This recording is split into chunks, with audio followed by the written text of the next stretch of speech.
शास्त्र की रचना दो दृष्टियों से की जाती है। एक तो सामाजिक व्यवस्था और संस्कृति को कायम रखना, जिससे लोग पूर्वजों के पद चिन्हों का अनुकरण कर सकें, तथा दूसरा ये कि वे शाश्वत शांति को प्राप्त कर लें। रामचरितमानस, बाइबल, कुरान इत्यादि में दोनों पक्षों का समावेश है, किंतु भौतिक दृष्टि प्रधान होने के कारण मनुष्य समाजोपयोगी व्यवस्था को ही पकड़ पाता है। आध्यात्मिक सूक्तियों को भी वो सामाजिक व्यवस्था के ही संदर्भ में देखने लगता है। कहता है कि ऐसा तो शास्त्र में लिखा है।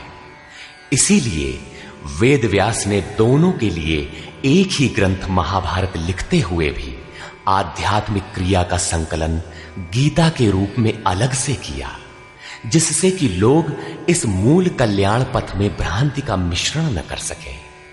उन्हीं आध्यात्मिक मूल्यों के साथ प्रस्तुत है गीता का दिव्य संदेश।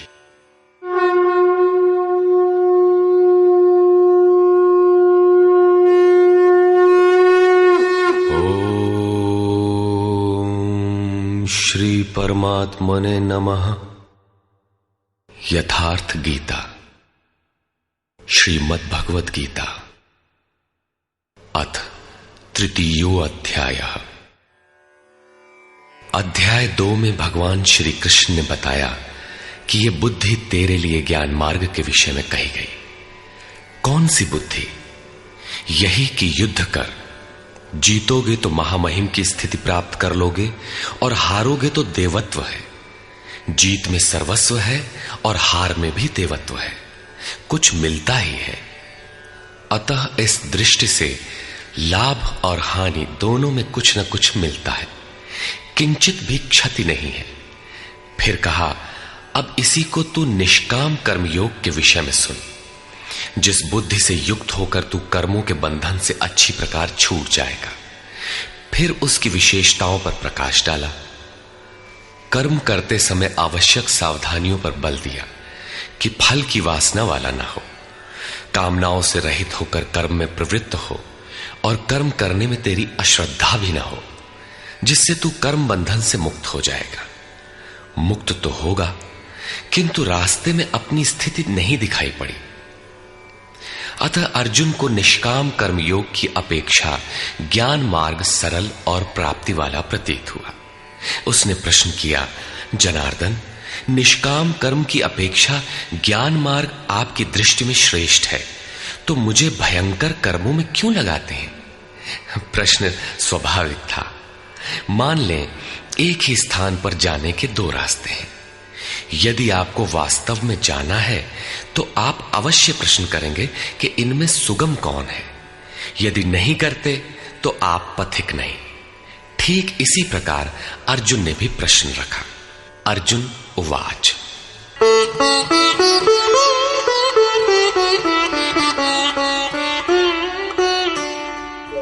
जायसी चेत कर्मणस्ते मता बुद्धिर्जनार्दन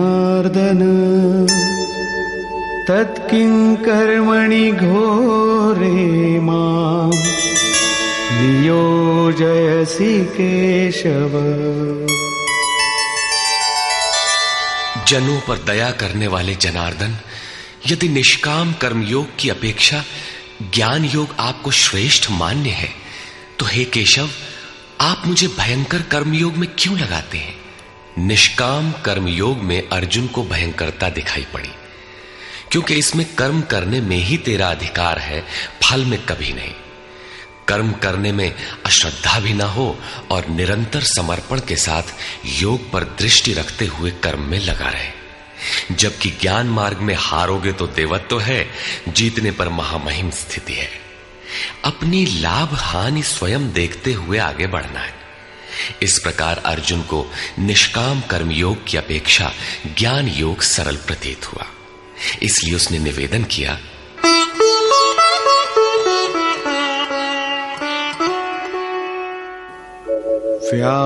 व्यामिश्रेणेव वाक्येन बुद्धिं मोहयसीव मे तदेकं वद निश्चित्य येन श्रेयोऽहमाप्नुयाम्।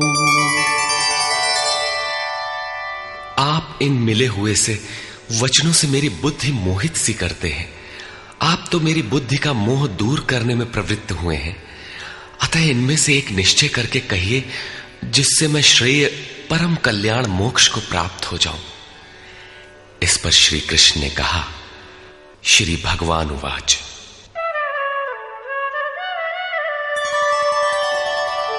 लोकेऽस्मिन् द्विविधा निष्ठा पुरा प्रोक्ता मया नघ।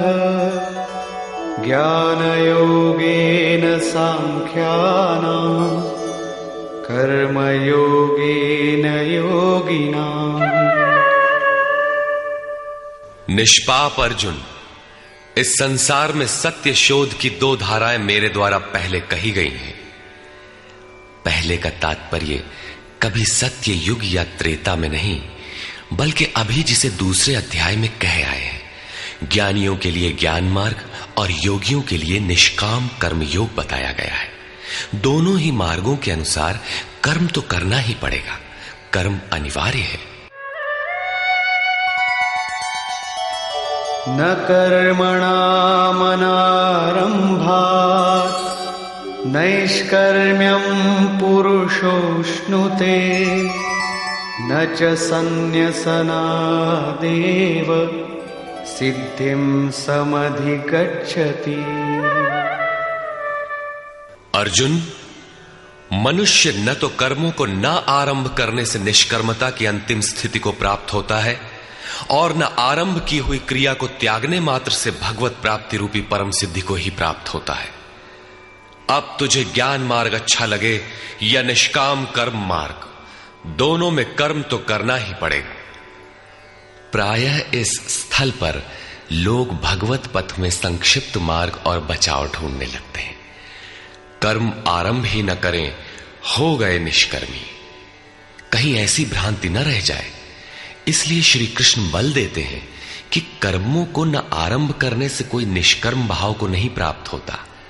शुभाशुभ कर्मों का जहां अंत है, परम निष्कर्मता की उस स्थिति को कर्म करके ही पाया जा सकता है।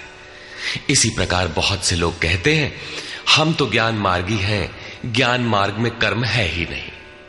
ऐसा मानकर कर्मों को त्यागने वाले ज्ञानी नहीं होते। आरंभ की हुई क्रिया को त्यागने मात्र से कोई भगवत साक्षात्कार रूपी परम सिद्धि को प्राप्त नहीं होता है, क्योंकि नहि कश्चित् क्षणमपि जातु तिष्ठत्य कर्मकृत् कार्यते ह्यवशः कर्म सर्वः प्रकृतिजैर्गुणैः।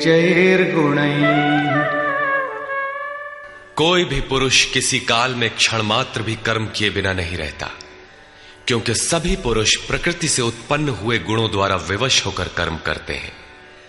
प्रकृति और प्रकृति से उत्पन्न गुण जब तक जीवित हैं, तब तक कोई भी पुरुष कर्म किए बिना रह ही नहीं सकता। अध्याय 4 के 33वें और 37वें श्लोक में श्री कृष्ण कहते हैं कि यावन मात्र कर्म ज्ञान में समाप्त हो जाते हैं। ज्ञान रूपी अग्नि संपूर्ण कर्मों को भस्म कर देता है। यहां वे कहते हैं कि कर्म किए बिना कोई रहता ही नहीं। अंततः वे महापुरुष कहते क्या हैं? उनका आशय है कि यज्ञ करते करते तीनों गुणों से अतीत हो जाने पर मन के विलय और साक्षात्कार के साथ यज्ञ का परिणाम निकल जाने पर कर्म शेष हो जाते हैं। उस निर्धारित क्रिया की पूर्णता से पहले कर्म मिटते नहीं, प्रकृति पिंड नहीं छोड़ती।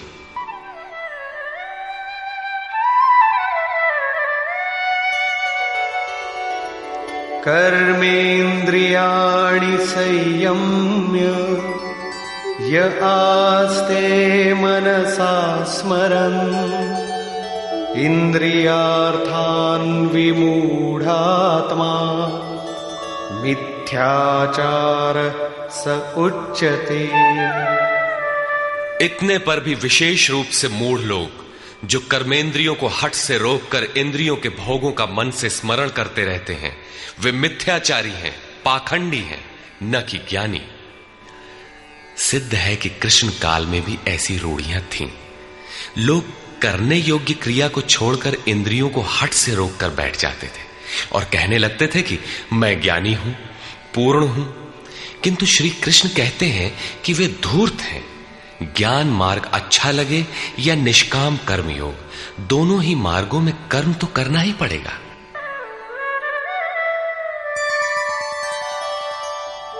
यस्त्विन्द्रियाणि मनसा नियम्यारभतेऽर्जुन कर्मेन्द्रियैः कर्मयोगम् असक्तः स विशिष्यते।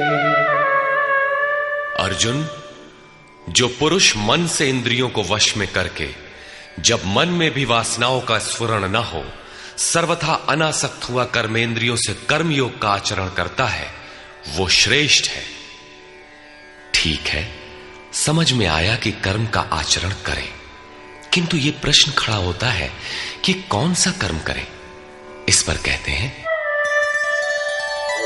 नियतं कुरु कर्म त्वं कर्मजायो ह्यकर्मणः शरीरयात्रापि च ते न प्रसिद्धेद कर्मणः। अर्जुन, तू निर्धारित किए हुए कर्म को कर, अर्थात कर्म तो बहुत से हैं, उनमें से कोई एक चुना हुआ है, उसी नियत कर्म को कर। कर्म न करने की अपेक्षा कर्म करना ही श्रेष्ठ है। इसलिए कि करते रहोगे, थोड़ी भी दूरी तय कर लोगे तो जैसा पीछे बता आए हैं, महान जन्म मरण के भय से उद्धार करने वाला है, इसलिए श्रेष्ठ है। कर्म न करने से तेरी शरीर यात्रा भी सिद्ध नहीं होगी। शरीर यात्रा का अर्थ लोग कहते हैं शरीर निर्वाह। कैसा शरीर निर्वाह? क्या आप शरीर हैं? ये पुरुष जन्म जन्मांतर से, युग युगांतरों से शरीर की यात्रा ही तो करता चला आ रहा है। जैसे वस्त्र जीर्ण हुआ तो दूसरा तीसरा धारण किया, इसी प्रकार कीट पतंग से लेकर मानव तक, ब्रह्मा से लेकर यावन मात्र जगत परिवर्तनशील है। ऊपर नीचे योनियों में बराबर ये जीव शरीरों की ही तो यात्रा कर रहा है। कर्म कोई ऐसी वस्तु है जो इस यात्रा को सिद्ध कर देती है, पूर्ण कर देती है। मान लें एक भी जन्म लेना पड़ा तो यात्रा तो जारी है, अभी तो पथिक चल ही रहा है, वो दूसरे शरीरों की यात्रा कर रहा है। यात्रा पूर्ण तब होती है जब गंतव्य आ जाए। परमात्मा में स्थिति के अनंतर इस आत्मा को शरीरों की यात्रा नहीं करनी पड़ती, अर्थात शरीर त्याग और शरीर धारण वाला क्रम समाप्त हो जाता है। अतः कर्म कोई ऐसी वस्तु है कि इस पुरुष को पुनः शरीरों की यात्रा नहीं करनी पड़ती। मोक्ष से शुभात। अर्जुन, इस कर्म को करके तू संसार बंधन अशुभ से छूट जाएगा। कर्म कोई ऐसी वस्तु है जो संसार बंधन से मुक्ति दिलाती है। अब प्रश्न खड़ा होता है कि वो निर्धारित कर्म है क्या। इस पर कहते हैं, यज्ञार्थात् कर्मणोऽन्यत्र लोकोऽयं कर्म बन्धनः तदर्थं कर्म कौन्तेय मुक्तसंग समाचर। अर्जुन, यज्ञ की प्रक्रिया ही कर्म है। वो हरकत कर्म है जिससे यज्ञ पूर्ण हो। सिद्ध है कि कर्म एक निर्धारित प्रक्रिया है। इसके अतिरिक्त जो कर्म होते हैं, क्या वे कर्म नहीं है? श्री कृष्ण कहते हैं, नहीं, वे कर्म नहीं है। अन्यत्र लोकोयम कर्म बंधनः। इस यज्ञ की प्रक्रिया के अतिरिक्त दुनिया में जो कुछ भी किया जाता है, सारा जगत जिसमें रात दिन व्यस्त है, वो इसी लोक का एक बंधन है, न कि कर्म। कर्म तो मोक्ष से शुभात, अशुभ अर्थात संसार बंधन से छुटकारा दिलाने वाला है। मात्र यज्ञ की प्रक्रिया ही कर्म है। वो हरकत कर्म है जिससे यज्ञ पूरा होता है। अतः अर्जुन, उस यज्ञ की पूर्ति के लिए संग दोष से अलग रहकर भली प्रकार कर्म का आचरण कर। संग दोष से अलग हुए बिना यह कर्म होता ही नहीं। अब हम समझ गए कि यज्ञ की प्रक्रिया ही कर्म है, किंतु यहां पुनः एक नवीन प्रश्न उत्पन्न हो गया कि वो यज्ञ क्या है जिसे किया जाए। इसके लिए पहले यज्ञ को न बताकर श्री कृष्ण बताते हैं कि यज्ञ आया कहां से, ये देता क्या है। उसकी विशेषताओं पर प्रकाश डाला और चौथे अध्याय में जाकर स्पष्ट किया कि यज्ञ क्या है जिसे हम कार्य रूप दें और हमसे कर्म होने लगे। योगेश्वर श्री कृष्ण की शैली से स्पष्ट है कि जिस वस्तु का चित्रण करना है वे पहले उसकी विशेषताओं का चित्रण करते हैं जिससे श्रद्धा जागृत हो। तत्पश्चात वे उसमें बरती जाने वाली सावधानियों पर प्रकाश डालते हैं और अंत में मुख्य सिद्धांत प्रतिपादित करते हैं। स्मरण रहे कि यहां पर श्री कृष्ण ने कर्म के दूसरे अंग पर प्रकाश डाला कि कर्म एक निर्धारित क्रिया है। जो कुछ किया जाता है वो कर्म नहीं है। अध्याय 2 में पहली बार कर्म का नाम लिया, उसकी विशेषताओं पर बल दिया, उसमें बरती जाने वाली सावधानियों पर प्रकाश डाला, लेकिन यह नहीं बताया कि कर्म क्या है। योगेश्वर श्री कृष्ण ने कहा, अर्जुन, तो निर्धारित किए हुए कर्म को कर। अब प्रश्न उठता है कि निर्धारित कर्म क्या है जिसे हम करें। तब बताया कि यज्ञ को कार्य रूप देना कर्म है। अब प्रश्न उठता है कि वो यज्ञ क्या है। यहां यज्ञ की उत्पत्ति विशेषता बताकर शांत हो जाएंगे और आगे अध्याय 4 में यज्ञ का निखरा हुआ रूप मिलेगा जिसे करना कर्म है। कर्म की यह परिभाषा गीता को समझने की कुंजी है। यज्ञ के अतिरिक्त दुनिया में लोग कुछ न कुछ करते ही रहते हैं। कोई खेती करता है तो कोई व्यापार, कोई पदासीन है तो कोई सेवक, कोई अपने को बुद्धिजीवी कहता है तो कोई श्रमजीवी, कोई समाज सेवा को कर्म मानता है तो कोई देश सेवा को। और इन्हीं कर्मों में लोग सकाम और निष्काम कर्म की भूमिका भी बनाए पड़े हैं। किंतु श्री कृष्ण कहते हैं ये कर्म नहीं है। अन्यत्र लोकोयम कर्म बंधनः। यज्ञ की प्रक्रिया के सिवाय जो कुछ भी किया जाता है वो इसी लोक का बंधनकारी कर्म है, न कि मोक्षद कर्म। वस्तुतः यज्ञ की प्रक्रिया ही कर्म है। अब यज्ञ न बताकर पहले यह बताते हैं कि यज्ञ आया कहां से।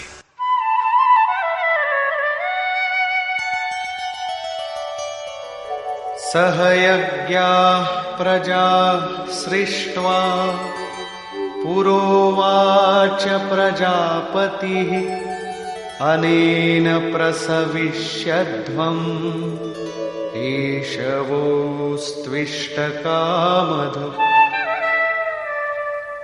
प्रजापति ब्रह्मा ने कल्प के आदि में यज्ञ सहित प्रजा को रचकर कहा कि इस यज्ञ द्वारा वृद्धि को प्राप्त हो।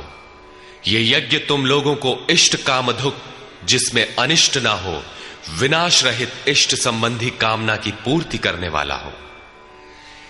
यज्ञ सहित प्रजा को किसने रचा? प्रजापति ब्रह्मा ने। ब्रह्मा कौन? क्या 4 मुख और 8 आंखों वाला देवता जैसा कि प्रचलित है? नहीं। श्री कृष्ण के अनुसार देवता नाम की कोई अलग सत्ता है ही नहीं। फिर प्रजापति कौन है? वस्तुतः जिसने प्रजा के मूल उद्गम परमात्मा में प्रवेश पा लिया है वो महापुरुष प्रजापति है। बुद्धि ही ब्रह्मा है। अहंकार शिव बुद्धि अज, मन शशि चित्त महान। उस समय बुद्धि यंत्र मात्र होती है। उस महापुरुष की वाणी में परमात्मा ही बोलता है। भजन की वास्तविक क्रिया प्रारंभ हो जाने पर बुद्धि का उत्तरोत्तर उत्थान होता है। प्रारंभ में वो बुद्धि ब्रह्म विद्या से संयुक्त होने के कारण ब्रह्मविद कही जाती है। क्रमशः विकारों का शमन होने पर, ब्रह्म विद्या में श्रेष्ठ होने पर यह ब्रह्म विद्वर कही जाती है। उत्थान और सूक्ष्म हो जाने पर बुद्धि की अवस्था विकसित हो जाती है। वो ब्रह्म विद्वरीयान कहलाती है। उस अवस्था में ब्रह्म विद्वेत्ता पुरुष दूसरों को भी उत्थान मार्ग पर लाने का अधिकार प्राप्त कर लेता है। बुद्धि की पराकाष्ठा है ब्रह्म विद्वरिष्ट, अर्थात ब्रह्मविद की वो अवस्था जिसमें इष्ट प्रवाहित है। ऐसी स्थिति वाले महापुरुष प्रजा के मूल उद्गम परमात्मा में प्रविष्ट और स्थित रहते हैं। ऐसे महापुरुषों की बुद्धि मात्र यंत्र है, वे ही प्रजापति कहलाते हैं। वे प्रकृति के द्वंद्व का विश्लेषण कर आराधना क्रिया की रचना करते हैं। यज्ञ के अनुरूप संस्कारों का देना ही प्रजा की रचना है। इससे पूर्व समाज अचेत अव्यवस्थित रहता है। सृष्टि अनादि है, संस्कार पहले से ही है, किंतु अस्त व्यस्त विकृत है। यज्ञ के अनुरूप उन्हें ढालना ही रचना या सजाना है। ऐसे महापुरुष ने कल्प के आदि में यज्ञ सहित प्रजा की रचना की। कल्प निरोग बनाता है, वैद्य कल्प देते हैं, कोई काया कल्प करता है। ये क्षणिक शरीरों का कल्प है। वास्तविक कल्प तो तब है जब भवरोग से मुक्ति मिल जाए। आराधना का प्रारंभ इस कल्प की शुरुआत है। आराधना पूर्ण हुई तो आपका कल्प पूरा हो गया। इस प्रकार परमात्म स्वरूपस्थ महापुरुषों ने भजन के प्रारंभ में यज्ञ सहित संस्कारों को सुसंगठित कर कहा कि इस यज्ञ से तुम वृद्धि को प्राप्त हो। कैसी वृद्धि? क्या मकान कच्चे से पक्का बन जाएगा? आय अधिक होने लगेगी? नहीं, यज्ञ इष्ट कामधुक, इष्ट संबंधी कामना की पूर्ति करेगा। इष्ट है परमात्मा, उस परमात्मा संबंधी कामना की पूर्ति वाला है। प्रश्न स्वाभाविक है कि यज्ञ सीधे उस परमात्मा की प्राप्ति करा देगा अथवा क्रम क्रम से चलकर।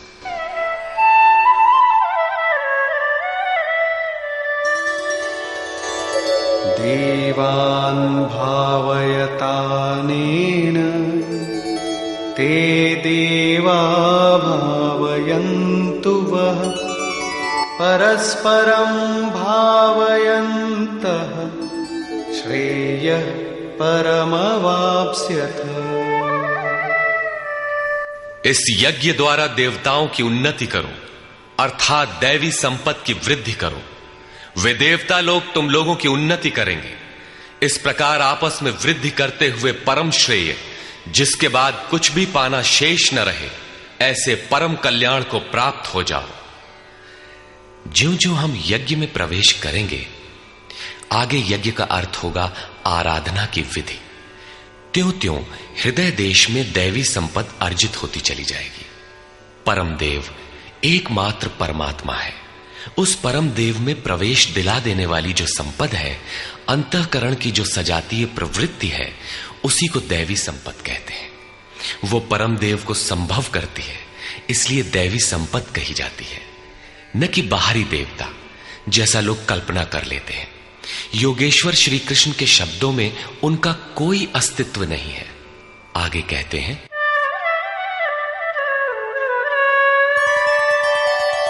इष्टान् भोगान् हि वो देवा दास्यन्ते यज्ञभाविताः तैर्दत्तान् प्रदायैभ्यो यो भुङ्क्तेस्तेन एव सः। यज्ञ द्वारा संवर्धित देवता दैवी संपत्ति आपको इष्टान भोगान ही दास्यन्ते, इष्ट अर्थात आराध्य संबंधी भोगों को देंगे, अन्य कुछ नहीं। तैहि दत्तान, वे ही एकमात्र देने वाले हैं। इष्ट को पाने का अन्य कोई विकल्प नहीं है। इन दैवी गुणों को बिना बढ़ाए जो इस स्थिति का भोग करता है, वो निश्चय ही चोर है। जब उनसे पाया ही नहीं तो भोगेगा क्या? किंतु कहता अवश्य है कि हम तो तत्वदर्शी हैं। वो निश्चय ही चोर है, न कि प्राप्ति वाला। किंतु पाने वाले क्या पाते हैं? यज्ञशिष्टाशिनः सन्तो मुच्यन्ते सर्वकिल्बिषैः भुञ्जते ते त्वघं पापा ये पचन्त्यात्मकारणात्। यज्ञ से बचे हुए अन्न को खाने वाले संतजन सब पापों से मुक्त हो जाते हैं। दैवी संपत्ति की वृद्धि करते करते परिणाम में प्राप्ति काल ही पूर्ति काल है। जब यज्ञ पूर्ण हो गया तो शेष बचा हुआ ब्रह्म ही अन्न है। इसी को श्री कृष्ण ने दूसरे शब्दों में कहा, यज्ञ शिष्टामृत भुजो यान्ति ब्रह्म सनातनम। यज्ञ जिसकी सृष्टि करता है उस अशन को पान करने वाला ब्रह्म में प्रविष्ट हो जाता है। यहां वे कहते हैं कि यज्ञ से शेष बचे हुए अशन को, ब्रह्म पीयूष को पान करने वाला सब पापों से छुटकारा पा जाता है। संत जन तो छूट जाते हैं, किंतु पापी लोग मोह के माध्यम से उत्पन्न शरीरों के लिए पचते हैं। वे पाप खाते हैं। उन्होंने भजन भी किया, आराधना को समझा, अग्रसर भी हुए, किंतु बदले में एक मीठी सी चाह पैदा हो गई कि आत्म कारणात्, शरीर के लिए और शरीर के संबंधों को लेकर कुछ मिले। उसे मिल तो जाएगा, किंतु उतने भोग के पश्चात वो अपने को वहीं खड़ा पाएगा जहां से चलना प्रारंभ किया था। इससे बड़ी क्षति क्या होगी? जब शरीर ही नश्वर है तो इसके सुख भोग कब तक साथ देंगे? वे आराधना तो करते हैं, किंतु बदले में पाप ही खाते हैं। पलटि सुधाते 60 विष लेहि, वो नष्ट तो नहीं होगा किंतु आगे नहीं बढ़ेगा। इसीलिए श्री कृष्ण निष्काम भाव से कर्म भजन करने पर बल देते हैं। अभी तक श्री कृष्ण ने बताया कि यज्ञ परम श्रेय देता है और उसकी रचना महापुरुषों द्वारा होती है, किंतु वे महापुरुष प्रजा की रचना में क्यों प्रवृत्त होते हैं? इस पर कहते हैं,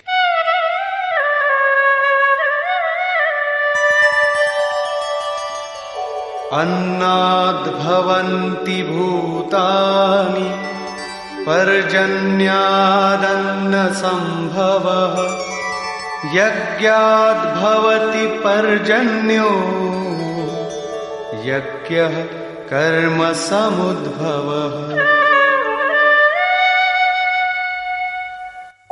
कर्म ब्रह्मोद्भवं विद्धि ब्रह्माक्षर समुद्भवम्, तस्मात् सर्वगतं ब्रह्म नित्यं यज्ञे प्रतिष्ठितम्। संपूर्ण प्राणी अन्न से उत्पन्न होते हैं। अन्नम ब्रह्म व्यजानात्, अन्न परमात्मा ही है। उस ब्रह्म पीयूष को ही उद्देश्य बनाकर प्राणी यज्ञ की ओर अग्रसर होता है। अन्न की उत्पत्ति वृष्टि से होती है, बादलों से होने वाली वर्षा नहीं, अपितु कृपा वृष्टि। पूर्व संचित यज्ञ कर्म ही कृपा के रूप में बरस पड़ता है। आज की आराधना कल कृपा के रूप में मिलेगी। इसीलिए वृष्टि यज्ञ से होती है। स्वाहा बोलने और तिल जौ जलाने से ही वृष्टि होती तो विश्व की अधिकांश मरुभूमि ऊसर क्यों रहती, उर्वर बन जाती। यहां कृपा वृष्टि यज्ञ की देन है। ये यज्ञ कर्मों से ही उत्पन्न होने वाला है। कर्म से यज्ञ पूर्ण होता है। उस कर्म को वेद से उत्पन्न हुआ जान। वेद ब्रह्म स्थित महापुरुष की वाणी है। जो तत्व विदित नहीं है उसकी प्रत्यक्ष अनुभूति का नाम वेद है, न कि कुछ श्लोक संग्रह। वेद अविनाशी परमात्मा से उत्पन्न हुआ जान। कहा तो महात्माओं ने, किंतु वे परमात्मा के साथ तद्रूप हो चुके हैं। उनके माध्यम से अविनाशी परमात्मा ही बोलता है। इसलिए वेद अपौरुषेय कहे जाते हैं। महापुरुष वेद कहां से पा गए? तो वेद अविनाशी परमात्मा से उत्पन्न हुआ। वे महापुरुष उससे तद्रूप हैं। वे मात्र यंत्र हैं, इसलिए उनके द्वारा वही बोलता है, क्योंकि यज्ञ के द्वारा ही मन के निरोध काल में वो विदित होता है। इससे सर्वव्यापी परम अक्षर परमात्मा सर्वदा यज्ञ में ही प्रतिष्ठित है। यज्ञ ही उसे पाने का एकमात्र उपाय है। इसी पर बल देते हैं, एवं प्रवर्तितं चक्रम नानुवर्तयति हयः अघायुरिन्द्रियारामो मोघं पार्थ सजीवति। हे पार्थ, जो पुरुष इसी लोक में मनुष्य शरीर प्राप्त कर इस प्रकार चलाए हुए साधन चक्र के अनुसार नहीं बरतता, अर्थात दैवी संपत्ति का उत्कर्ष, देवताओं की वृद्धि और परस्पर वृद्धि के द्वारा अक्षय धाम को प्राप्त करना, इस क्रम के अनुसार जो नहीं बरतता, इंद्रियों का आराम चाहने वाला वो पापायु पुरुष व्यर्थ ही जीता है। बंधुओं, योगेश्वर श्री कृष्ण ने अध्याय 2 में कर्म का नाम लिया और इस अध्याय में बताया कि नियत कर्म का आचरण कर। यज्ञ की प्रक्रिया ही कर्म है। इसके सिवाय जो कुछ किया जाता है वो इसी लोक का बंधन है। इसीलिए संग दोष से अलग रहकर उस यज्ञ की पूर्ति के लिए कर्म का आचरण कर। उन्होंने यज्ञ की विशेषताओं पर प्रकाश डाला और बताया कि यज्ञ की उत्पत्ति ब्रह्मा से है। प्रजा अन्न को उद्देश्य बनाकर उस यज्ञ में प्रवृत्त होती है। यज्ञ कर्म से और कर्म अपौरुषेय वेद से उत्पन्न होते हैं, जबकि वेद मंत्रों के दृष्टा महापुरुष ही थे। उनका पुरुष तिरोहित हो चुका था। प्राप्ति के साथ अविनाशी परमात्मा ही शेष बचा था। इसलिए वेद परमात्मा से उत्पन्न है। सर्वव्यापी परमात्मा यज्ञ में सर्वदा प्रतिष्ठित है।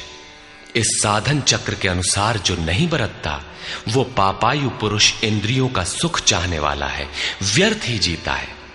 अर्थात यज्ञ ऐसी विधि विशेष है जिसमें इंद्रियों का आराम नहीं है, अपितु अक्षय सुख है। इंद्रियों के संयम के साथ इसमें लगने का विधान है। इंद्रियों का आराम चाहने वाले पापायु हैं। अभी तक श्री कृष्ण ने नहीं बताया है कि यज्ञ है क्या, परंतु क्या यज्ञ करते ही रहेंगे या इसका कभी अंत भी होगा? इस पर योगेश्वर कहते हैं,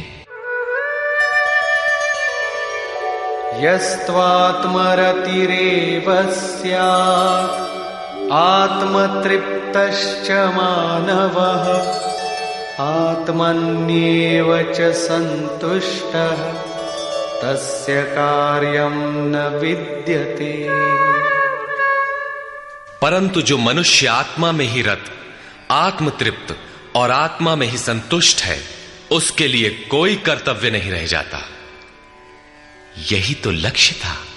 जब अव्यक्त सनातन अविनाशी आत्म तत्व प्राप्त हो गया तो आगे ढूंढे किसे? ऐसे पुरुष के लिए न कर्म की आवश्यकता है न किसी आराधना की।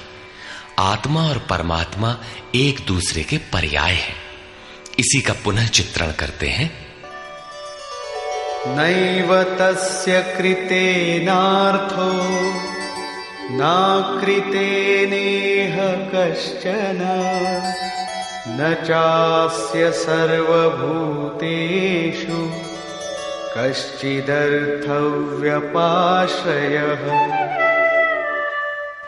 इस संसार में उस पुरुष का किए जाने से कोई लाभ नहीं है और न छोड़ देने से कोई हानि है, जबकि पहले आवश्यक था।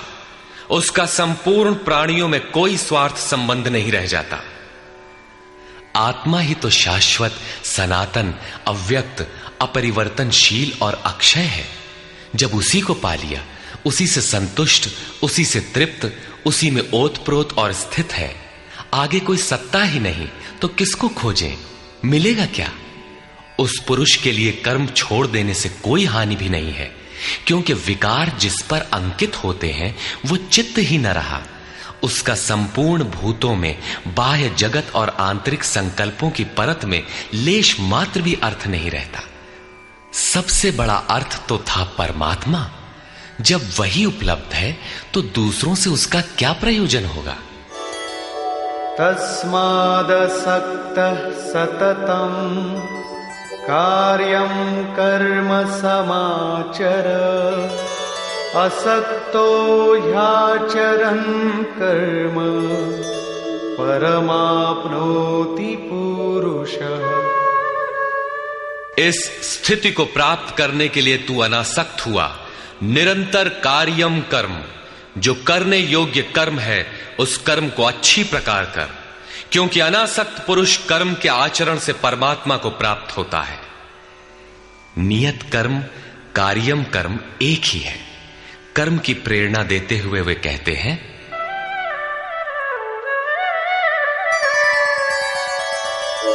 कर्मणैव हि संसिद्धिम् आस्थिता जनकादयः लोकसंग्रहमेवापि संपश्यन् कर्तुमर्हसि। जनक माने राजा जनक नहीं, जनक जन्मदाता को कहते हैं। योग ही जनक है, आपके स्वरूप को जन्म देता है, प्रकट करता है।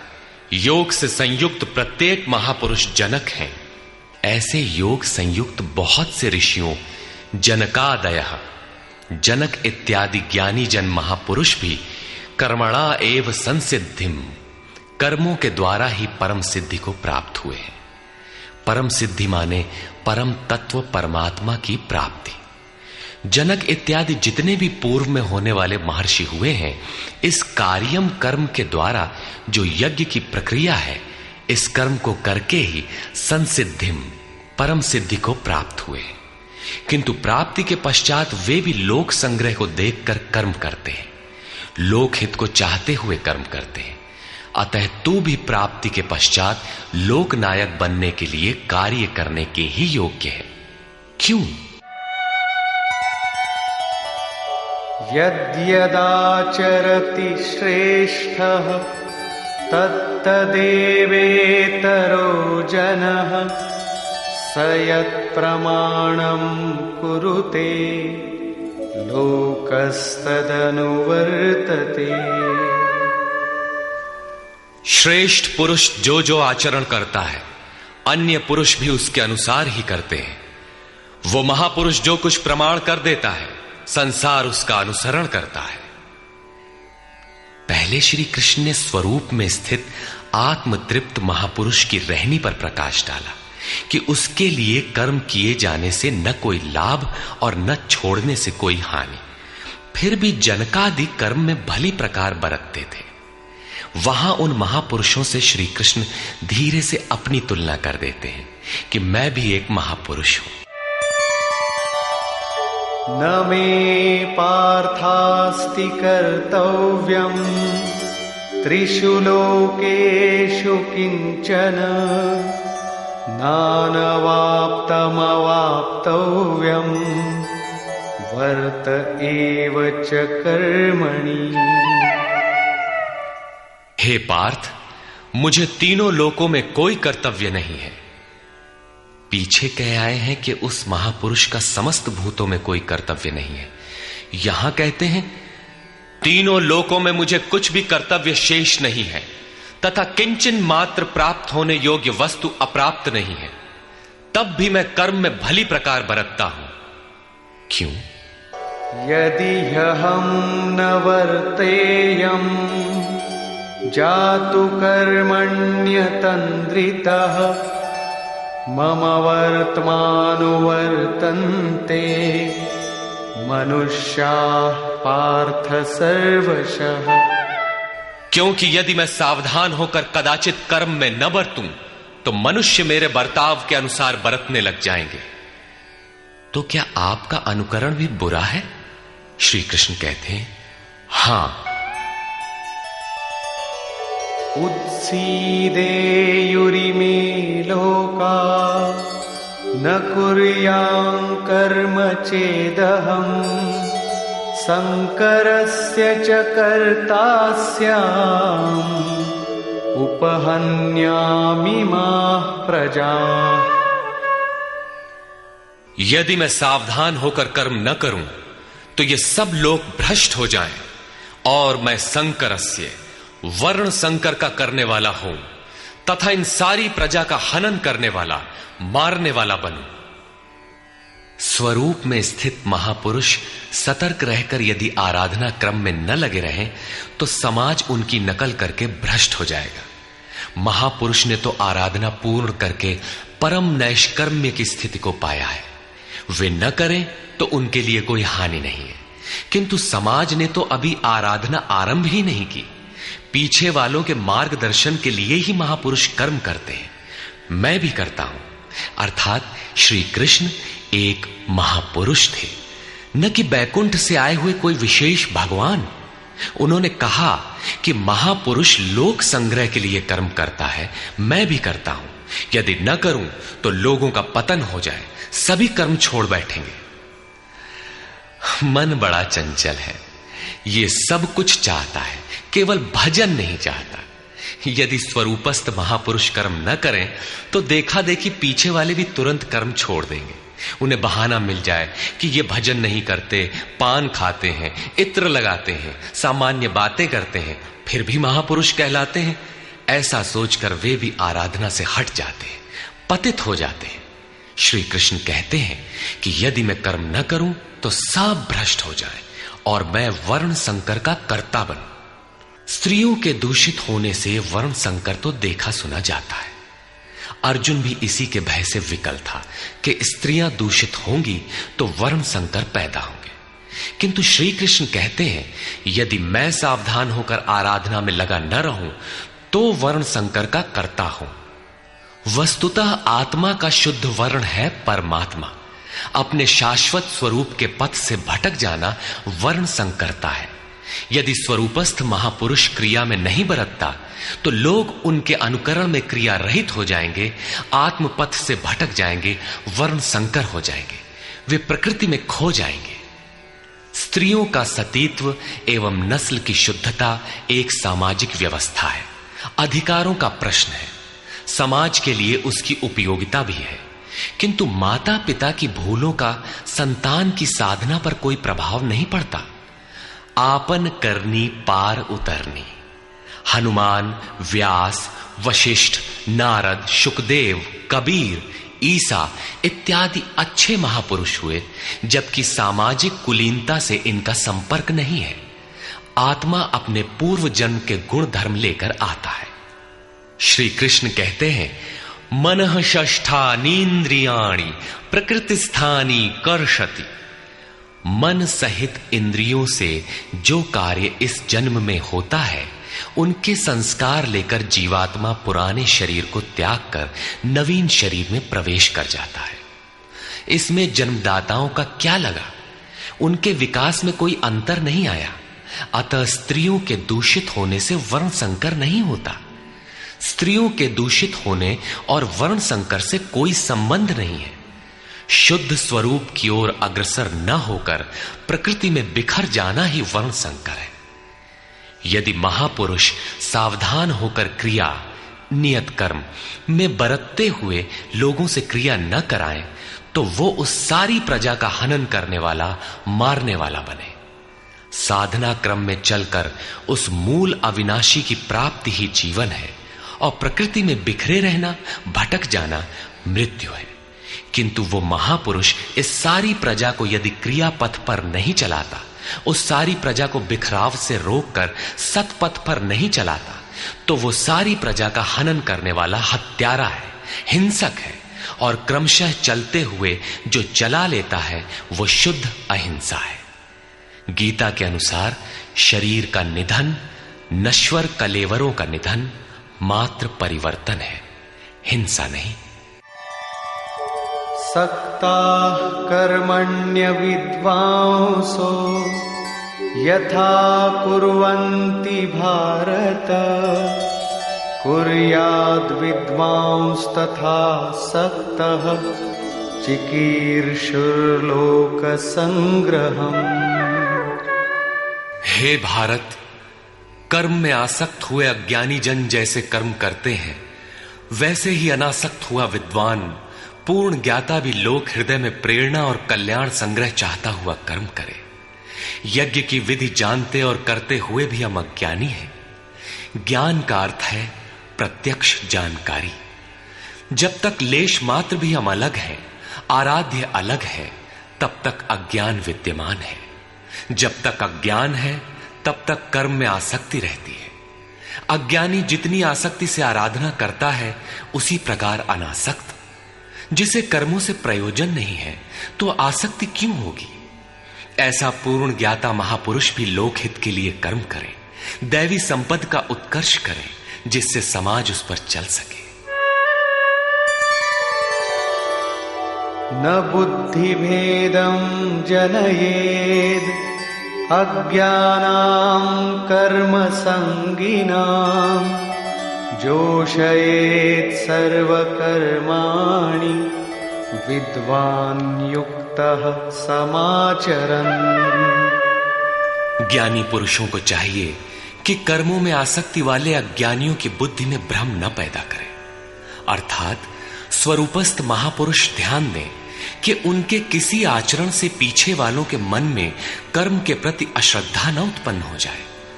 परमात्म तत्व से संयुक्त महापुरुष को भी चाहिए कि स्वयं भली प्रकार नियत कर्म करता हुआ उनसे करावे। यही कारण था कि पूज्य महाराज जी वृद्धावस्था में भी रात के 2 बजे ही उठकर बैठ जाएं, खांसने लगे। 3 बजे बोलने लगे, उठो मिट्टी के पुतलो। सब उठकर चिंतन में लग जाएं तो स्वयं थोड़ा लेट जाएं। कुछ देर बाद फिर उठकर बैठ जाएं, कहें, तुम लोग सोचते हो कि महाराज सो रहे हैं, किंतु मैं सोता नहीं, श्वास में लगा हूं। वृद्धावस्था का शरीर है, बैठने में कष्ट होता है, इसी से मैं पड़ा रहता हूं। लेकिन तुम्हें तो स्थिर और सीधे बैठकर चिंतन में लगना है। जब तक तैल धारा के सदृश श्वास की डोरी न लग जाए, क्रम न टूटे, अन्य संकल्प बीच में व्यवधान उत्पन्न न कर सकें, तब तक सतत लगे रहना साधक का धर्म है। मेरी श्वास तो बांस की तरह स्थिर खड़ी है। यही कारण है कि अनुयायियों से कराने के लिए वो महापुरुष भली प्रकार कर्म में बरतता है। जिस गुण को सिखावे उसे करके दिखावे। इस प्रकार स्वरूपस्थ महापुरुष को भी चाहिए कि स्वयं कर्म करता हुआ साधकों को भी आराधना में लगाए रहे। साधक भी श्रद्धापूर्वक आराधना में लगे, किंतु चाहे ज्ञान योगी हो अथवा समर्पण भाव वाला निष्काम कर्म योगी हो, साधक में साधना का अहंकार नहीं आना चाहिए। कर्म किसके द्वारा होते हैं, उसके होने में कौन कारण है, इस पर श्री कृष्ण प्रकाश डालते हैं।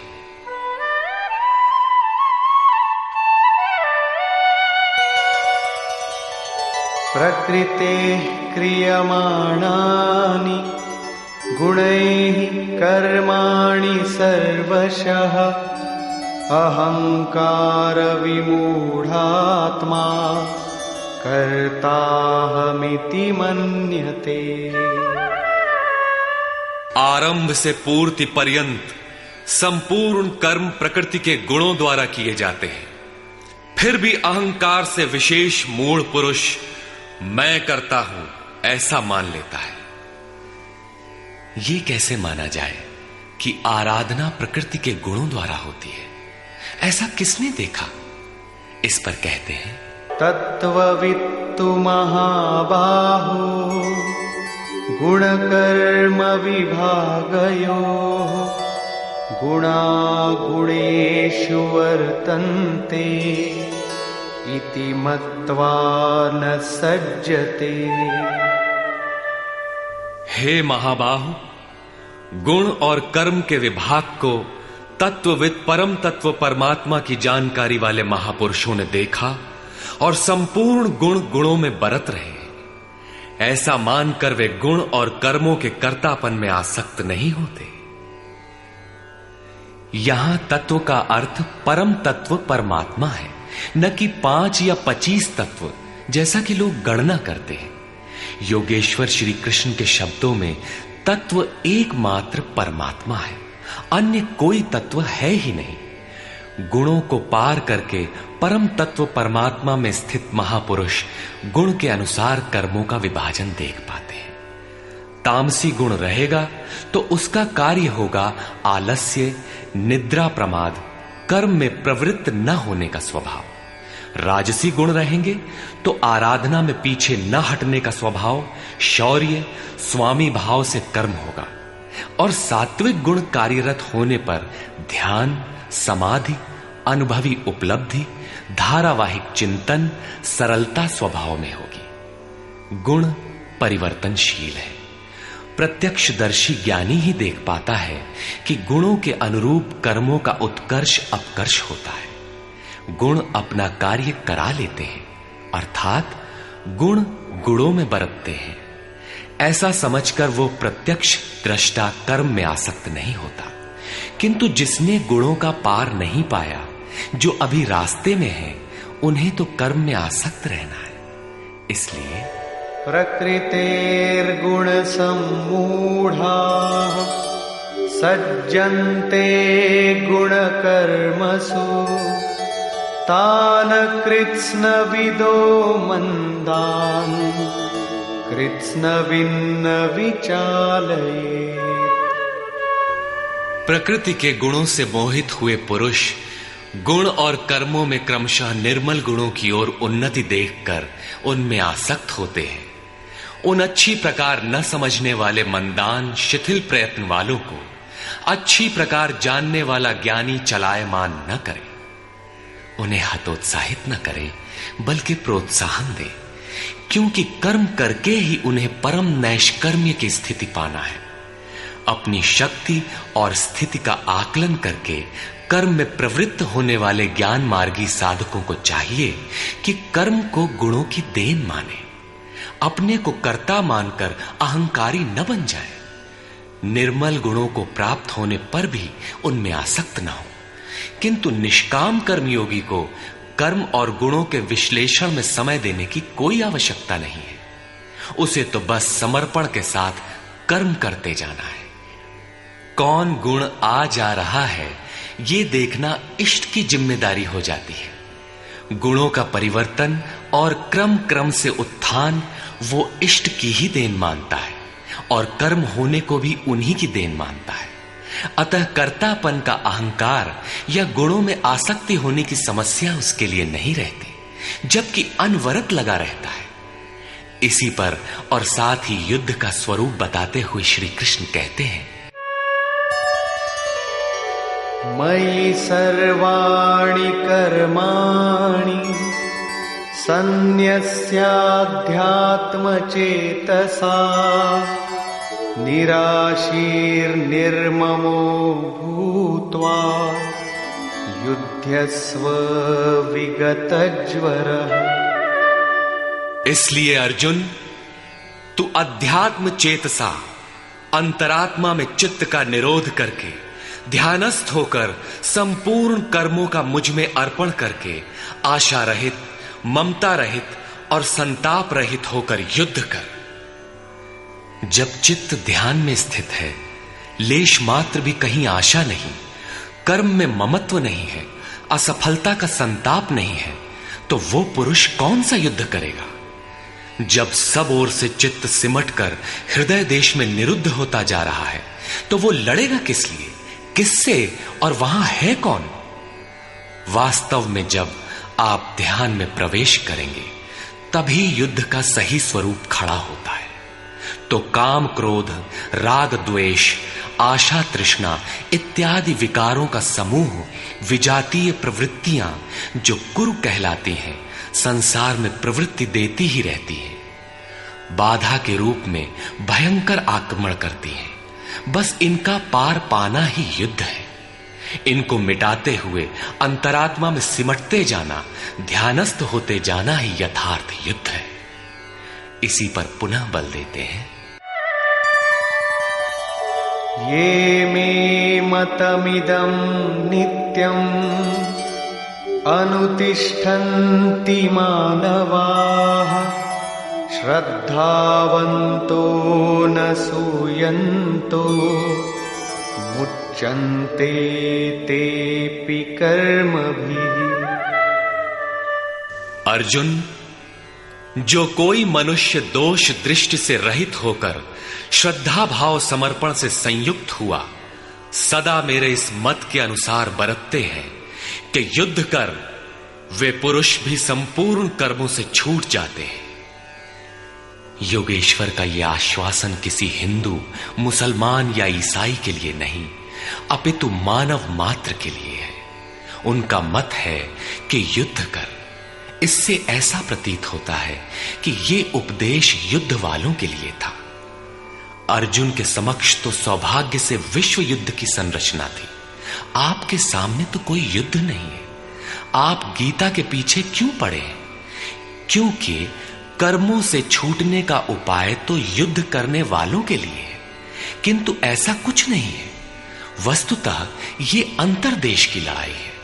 क्षेत्र और क्षेत्रज्ञ का, विद्या और अविद्या का, धर्म क्षेत्र और कुरुक्षेत्र का संघर्ष है। आप ज्यों-ज्यों ध्यान में चित्त का निरोध करेंगे, विजातीय प्रवृत्ति बाधा के रूप में प्रत्यक्ष होती है, भयंकर आक्रमण करती है। उसका शमन करते हुए चित्त का निरोध करते जाना ही युद्ध है। जो दोष दृष्टि से रहित होकर श्रद्धा के साथ इस युद्ध में लगता है, वो कर्मों के बंधन से, आवागमन से भली प्रकार छुटकारा पा जाता है। जो इस युद्ध में प्रवृत्त नहीं होता, उसकी क्या गति होती है? इस पर कहते हैं,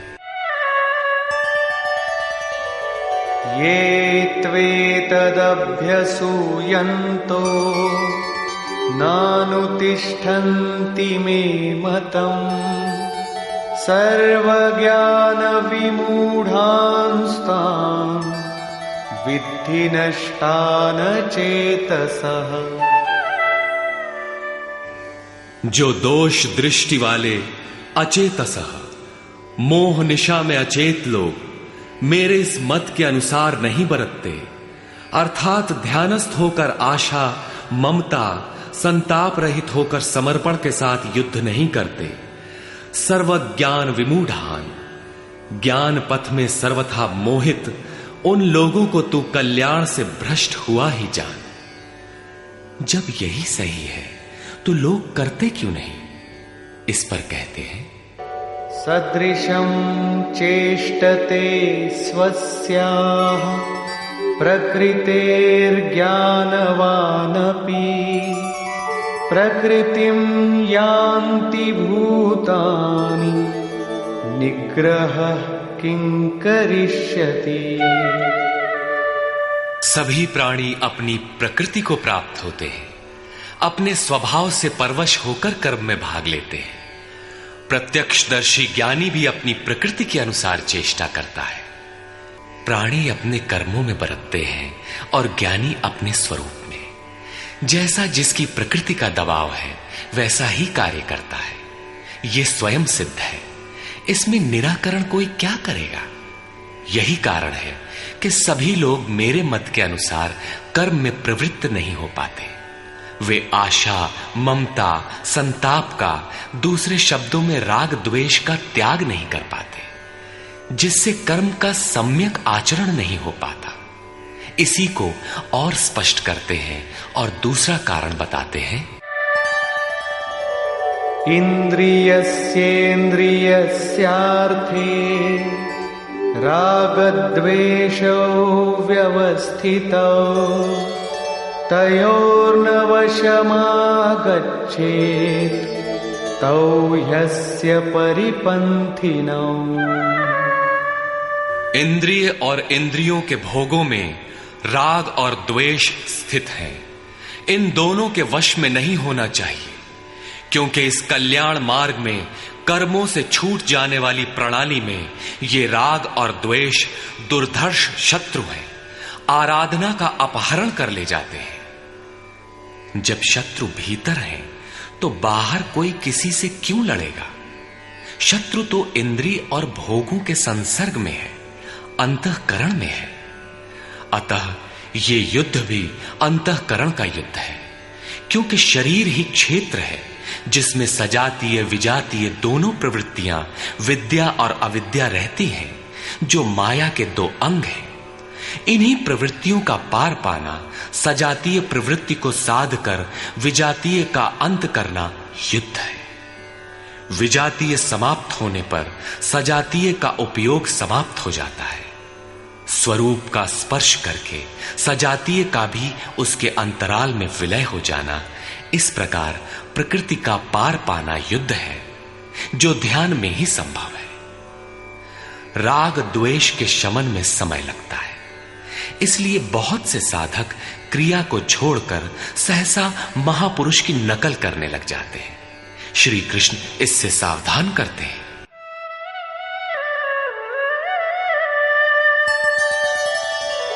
श्रेयान् स्वधर्मो विगुणः परधर्मात् स्वनुष्ठिता स्वधर्मे निधनं श्रेयः परधर्मो भयावहः। अच्छी प्रकार आचरण किए हुए दूसरे के धर्म से गुण रहित भी अपना धर्म अधिक उत्तम है। स्वभाव से उत्पन्न कर्म में प्रवृत्त होने की क्षमता स्वधर्म है। अतः स्वधर्माचरण में मरना भी परम कल्याणकारक है। अपनी क्षमता के अनुसार कर्म में प्रवृत्त होने से साधक एक न एक दिन पार पा जाता है। जहां से साधन छूटेगा, शरीर मिलने पर वहीं से पुनः प्रारंभ होगा। आत्मा तो मरता नहीं। शरीर अर्थात वस्त्र बदलने से आपके बुद्धि विचार बदल तो नहीं जाते। आगे वालों की तरह स्वांग बनाने से साधक भय को प्राप्त होगा। भय प्रकृति में होता है, परमात्मा में नहीं। प्रकृति का आवरण और घना हो उठेगा। स्वधर्म क्या है? अध्याय 2 में श्री कृष्ण ने स्वधर्म का नाम लिया था कि स्वधर्म को भी देखकर तू युद्ध करने योग्य है। क्षत्रिय के लिए इससे बढ़कर कल्याणकारी मार्ग नहीं है। स्वधर्म में अर्जुन क्षत्रिय पाया जाता है। संकेत किया कि अर्जुन, जो ब्राह्मण है, वेदों का उपदेश उनके लिए क्षुद्र जलाशय के तुल्य है। तू वेदों से ऊपर उठ और ब्राह्मण बन, अर्थात स्वधर्म में परिवर्तन संभव है। वहां पुनः कहा कि राग द्वेष के वश में न हो, इन्हें काट, स्वधर्म श्रेयस्कर है। इनका यह आशय नहीं है कि अर्जुन किसी ब्राह्मण की नकल करके उस जैसी वेशभूषा बना ले। एक ही कर्म पथ को महापुरुष ने 4 श्रेणियों में बांट दिया: निकृष्ट, मध्यम, उत्तम, अति उत्तम। इन श्रेणी के साधकों को क्रमशः शूद्र, वैश्य, क्षत्रिय और ब्राह्मण की संज्ञा दी। शूद्र वाली क्षमता से कर्म का आरंभ होता है और साधना क्रम में वही साधक ब्राह्मण बन सकता है। इससे भी आगे जब वो परमात्मा में प्रवेश पा जाता है तो न ब्राह्मणो न क्षत्रियः न वैश्यो न शूद्रः चिदानंद रूपः शिवः केवलोहम्। वो वर्णों से ऊपर हो जाता है। यही श्री कृष्ण भी कहते हैं कि चातुर्वर्ण्यम मया सृष्टम। 4 वर्णों की रचना मैंने की। तो क्या जन्म के आधार पर मनुष्यों को बांटा? नहीं, गुण कर्म विभागशः, गुणों के आधार पर कर्म बांटा गया। कौन सा कर्म? क्या सांसारिक कर्म? श्री कृष्ण कहते हैं नहीं, नियत कर्म। नियत कर्म क्या है? वो है यज्ञ की प्रक्रिया, जिसमें होता है श्वास में प्रश्वास का हवन, प्रश्वास का श्वास में हवन, इंद्रिय संयम इत्यादि, जिसका शुद्ध अर्थ है योग साधना, आराधना। इस आराधना कर्म को ही 4 श्रेणियों में बांटा गया। जैसी क्षमता वाला पुरुष हो, उसे उसी श्रेणी से प्रारंभ करना चाहिए। यही सबका अपना अपना स्वधर्म है। यदि वो आगे वालों की नकल करेगा तो भय को प्राप्त होगा। सर्वथा नष्ट तो नहीं होगा, क्योंकि इसमें बीज का नाश तो नहीं होता। हां, वो प्रकृति के दबाव से भयाक्रांत, दीनहीन अवश्य हो जाएगा। शिशु कक्षा का विद्यार्थी स्नातक कक्षा में बैठने लगे तो स्नातक क्या बनेगा? वो प्रारंभिक वर्णमाला से भी वंचित रह जाएगा। अर्जुन प्रश्न रखता है कि मनुष्य स्वधर्म का आचरण क्यों नहीं कर पाता? अर्जुन उवाच अथ केन प्रयुक्तोऽयं पापं चरति पूरुषः अनिच्छन्नपि वार्ष्णेय बलादिव नियोजितः। हे कृष्ण, फिर ये पुरुष बरबस घसीट कर लगाए हुए के सदृश न चाहता हुआ भी किसकी प्रेरणा से पाप का आचरण करता है? आपके मत के अनुसार क्यों नहीं चल पाता? इस पर योगेश्वर श्री कृष्ण कहते हैं, श्री भगवान उवाच। काम एष क्रोध एष रजो गुण समुद्भवः महाशनो महापाप्मा विद्येनमिह वैरिणम्। अर्जुन, रजोगुण से उत्पन्न ये काम और ये क्रोध अग्नि के समान भोग भोगने से कभी न तृप्त होने वाले बड़े पापी हैं। काम क्रोध राग द्वेष के ही पूरक हैं। अभी मैंने जिसकी चर्चा की थी, इस विषय में तू इनको ही शत्रु जान। अब इनका प्रभाव बताते हैं।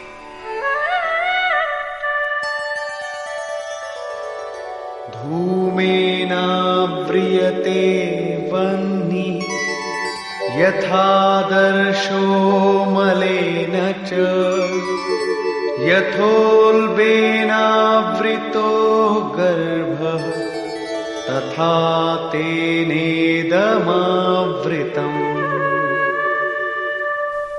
जैसे धुएं से अग्नि और मल से दर्पण ढक जाता है, जैसे जेर से गर्भ ढका हुआ है, ठीक वैसे ही काम क्रोधादि विकारों से यह ज्ञान ढका हुआ है। भीगी लकड़ी जलाने पर धुआं ही धुआं होता है। अग्नि रहकर भी लपट का रूप नहीं ले पाता। मल से ढके दर्पण पर जिस प्रकार प्रतिबिंब स्पष्ट नहीं होता, झिल्ली के कारण जिस प्रकार गर्भ ढका रहता है, वैसे ही इन विकारों के रहते परमात्मा का प्रत्यक्ष ज्ञान नहीं होता। आवृतं ज्ञानमेतेन ज्ञानिनो नित्यवैरिणा कामरूपेण कौन्तेय दुष्पूरेणानलेन च। कौन्तेय, अग्नि के समान भोगों से न तृप्त होने वाले ज्ञानियों के निरंतर बैरी इस काम से ज्ञान ढका हुआ है। अभी तो श्री कृष्ण ने काम और क्रोध दो शत्रु बताए। प्रस्तुत श्लोक में वे केवल एक शत्रु काम का नाम लेते हैं। वस्तुतः काम में क्रोध का अंतर्भाव है। कार्य पूर्ण होने पर क्रोध समाप्त हो जाता है, किंतु कामना समाप्त नहीं होती। कामना पूर्ति में व्यवधान पड़ते ही क्रोध पुनः उभर आता है। काम के अंतराल में क्रोध भी निहित है। इस शत्रु का निवास कहां है? इसे ढूंढे कहां? निवास जान लेने पर इसे समूल नष्ट करने से सुविधा रहेगी। इस पर श्री कृष्ण कहते हैं,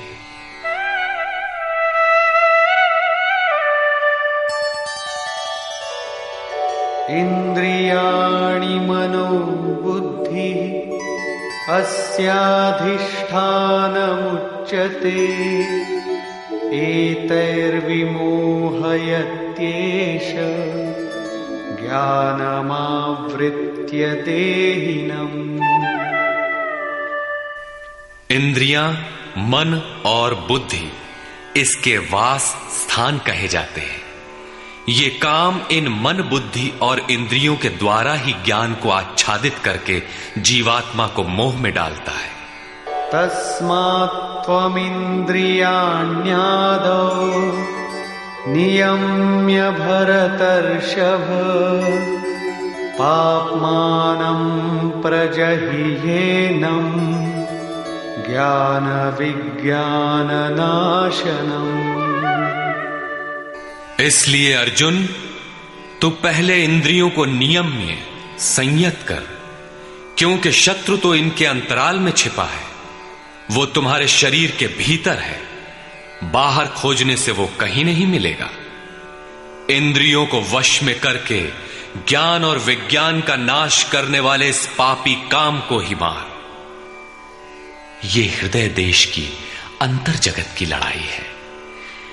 काम सीधे पकड़ में नहीं आएगा, अतः विकारों के निवास स्थान का ही घेराव कर लो, इंद्रियों को ही संयत कर लो। किंतु इंद्रियों और मन को संयत करना तो बड़ा कठिन है। क्या ये हम कर पाएंगे? इस पर योगेश्वर श्री कृष्ण आपकी सामर्थ्य बताते हुए प्रोत्साहित करते हैं।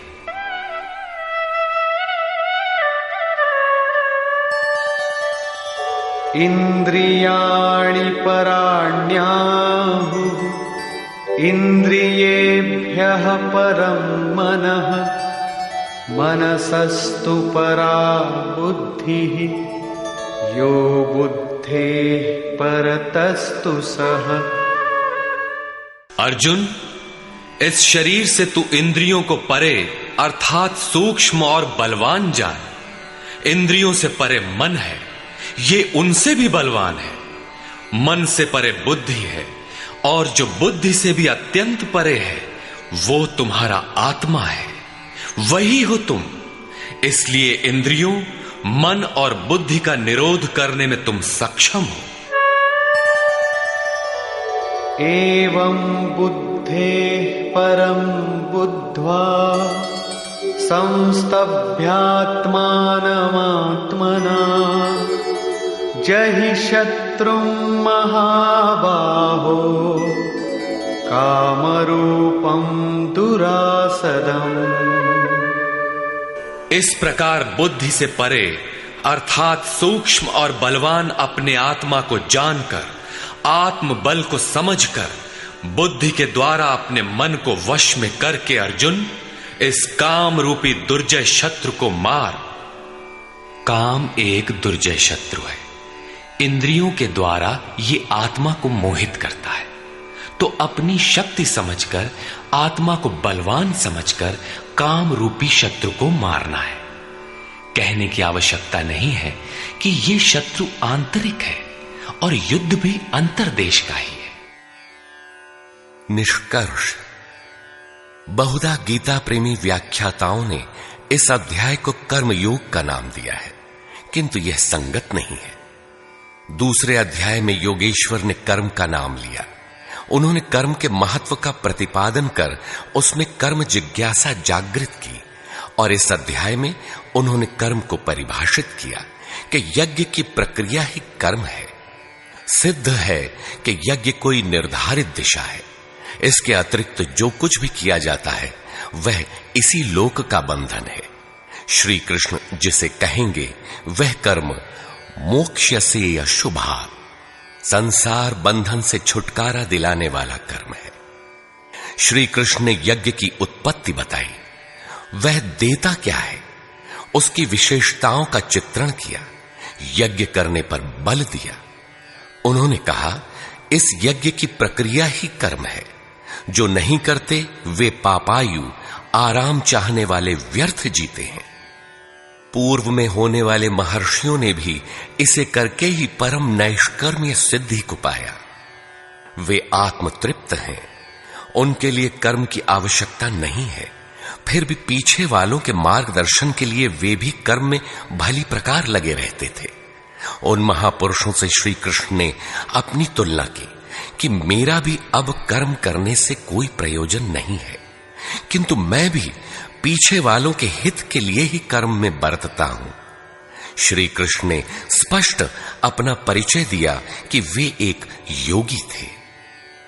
उन्होंने कर्म में प्रवृत्त साधकों को चलायमान न करने को कहा, क्योंकि कर्म करके ही उन साधकों को स्थिति प्राप्त करनी है।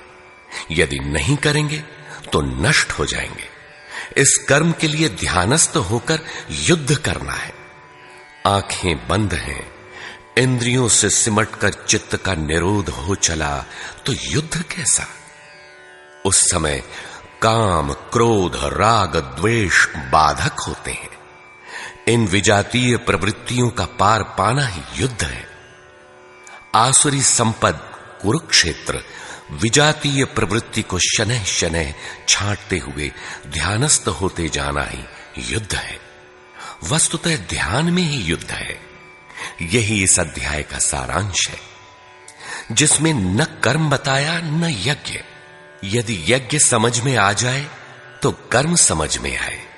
अभी तो कर्म समझाया ही नहीं गया। इस अध्याय में केवल स्थित प्रज्ञ महापुरुष के प्रशिक्षणात्मक पहलू पर बल दिया गया। यह तो गुरुजनों के लिए निर्देश है। वे न भी करें तो उन्हें कोई क्षति नहीं, और न ऐसा करने में उनका अपना कोई लाभ ही है। किंतु जिन साधकों को परम गति अभीष्ट है, उनके लिए विशेष कुछ कहा ही नहीं। तो यह कर्मयोग कैसे है? कर्म का स्वरूप भी स्पष्ट नहीं है जिसे किया जाए, क्योंकि यज्ञ की प्रक्रिया ही कर्म है। अभी तक उन्होंने इतना ही बताया, यज्ञ तो बताया नहीं। कर्म का स्वरूप स्पष्ट कहां हुआ?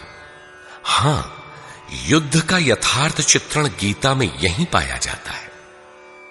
संपूर्ण गीता पर दृष्टिपात करें तो अध्याय 2 में कहा कि शरीर नाशवान है, अतः युद्ध कर।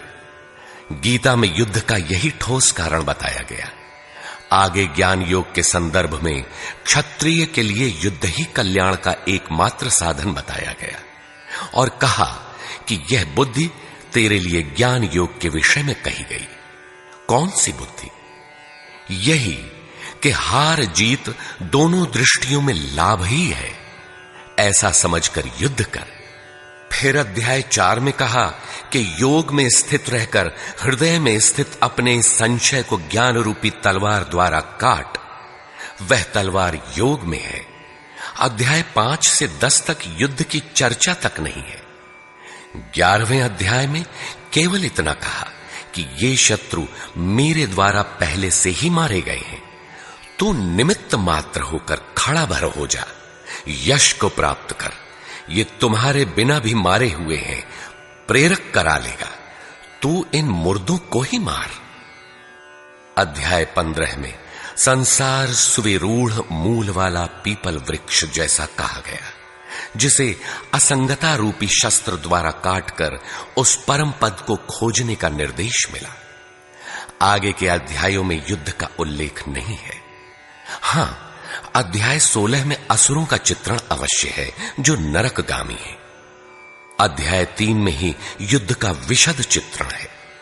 श्लोक 30 से श्लोक 43 तक युद्ध का स्वरूप, उसकी अनिवार्यता, युद्ध न करने वालों का विनाश, युद्ध में मारे जाने वाले शत्रुओं के नाम, उन्हें मारने के लिए अपनी शक्ति का आह्वान और निश्चय ही उन्हें काट कर फेंकने पर बल दिया। इस अध्याय में शत्रु और शत्रु का आंतरिक स्वरूप स्पष्ट है, जिनके विनाश की प्रेरणा दी गई है।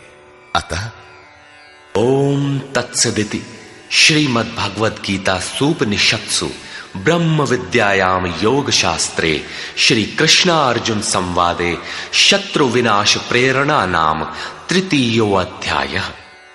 इस प्रकार स्वामी अड़गड़ानंद कृत श्रीमद् भगवद गीता के भाष्य यथार्थ गीता का 3रा अध्याय पूर्ण होता है। हरि ओम तत्सत।